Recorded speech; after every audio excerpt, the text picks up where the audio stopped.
Mpitibwa Emma Wabwire era nva mu kitongole kye bayita Faraja Africa Foundation era kati meeting gye tugenda okubeera nayo leero nga bwe tuvudde mu kulonda tuzaamu tutya amaanyi mu community yaffe ne mbavuuka bannaffe okubanga tuli bakkakkamu era nga tuli developmental nga tuli bakozi nga tusobola okukola bye tulina okukola ne tukola wamu n'abantu be balonze ba MP be balonze ba councillors be bagenda okulonda abakulembeze be balonze n'abasigadde so yensonga etuleese wano but mostly okwogera tuvudde mu kalulu kiki kye twayiseemu jjo kiki kye twayize kiki ekinoterera mu 2026 kiki kye tusobola okukola enkya ne leero wamu ne baganda baffe okubanga ffenna tubeera bakkakkamu era tubeera n'emirembe.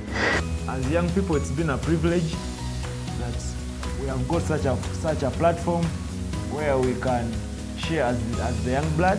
Much aware that we are on an aftermath of the political election, which was just concluded yesterday, the 14th of Jan 2021.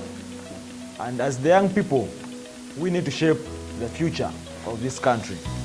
Today, these will be our key areas of emphasis that are going to guide our discussion. One, we are going to look at the after-election piece. What's the Uganda after 14th of Jan 2021? We're also going to look at the experience. What was the experience of the election? I know we are from different parts of Uganda, but we all had different experiences in our areas where we voted from. What was the experience? Good, bad? What are the areas that we need to strengthen more? And where are the areas that what are the recommendations we need to make as the youth and the young voice of this country? As a younger person, in regards to peace, I would request us as young people to stay calm, because fine, we have been with our candidates and they are winning somewhere and losing somewhere. Let's be very critical and observant so that we keep following the proceedings, not concluding because at my polling station where I was, my candidate won, does not necessarily mean he has won all over. Elections went on well, but somewhere, somehow, there were some challenges in that Electoral Commission didn't deliver to the best. Because some places they were hard to reach areas where they did not take the materials. We were trying to talk, I think in the morning, why for the first time in Uganda, elections after being, because we were done yesterday, but the situation is very calm.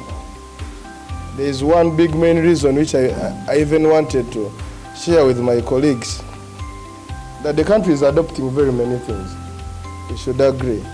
And for the first time in the tallying center, Uganda had a verification machine for the DR form. That is the biggest recommendation and a very big achievement Uganda has achieved in this election. So I think even the participation from the people was low in my area. Say the people didn't turn up because of maybe they wanted money to go and vote.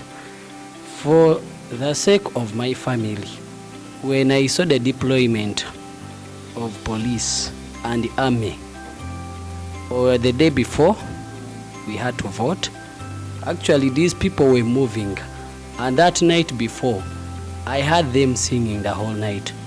This brought fear into people. The polling atmosphere was very good and calm. So me, I congratulate the Electoral Commission for the first time for the work they have done. We as the youth, we have to educate our brothers who are out there to know what an election really means. You can win, you cannot win. We have no draws in an election. There are only two ways. Either you win or lose. So let's respect what will come out. as youths, because Uganda is not ending today.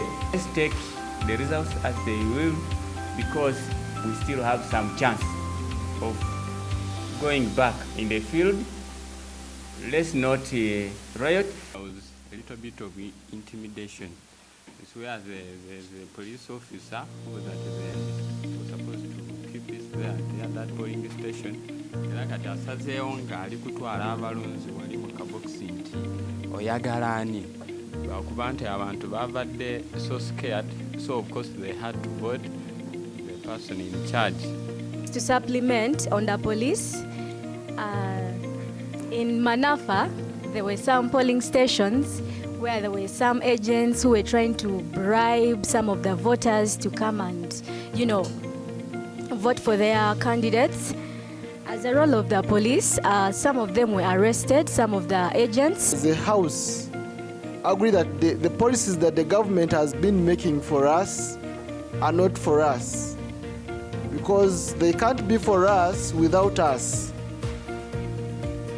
The point I'm driving home is that if you're bringing a policy for the youth, engage the youth fully. So as we move into the 11th Parliament, I would think that our members of Parliament would start engaging the younger people in terms of policy formulation, to see that if we are moving a policy, say to eradicate poverty or something of the sort, the youth who are the target group should be fully involved. If we want to be leaders today or tomorrow or any other time, it starts with you being a peacekeeper.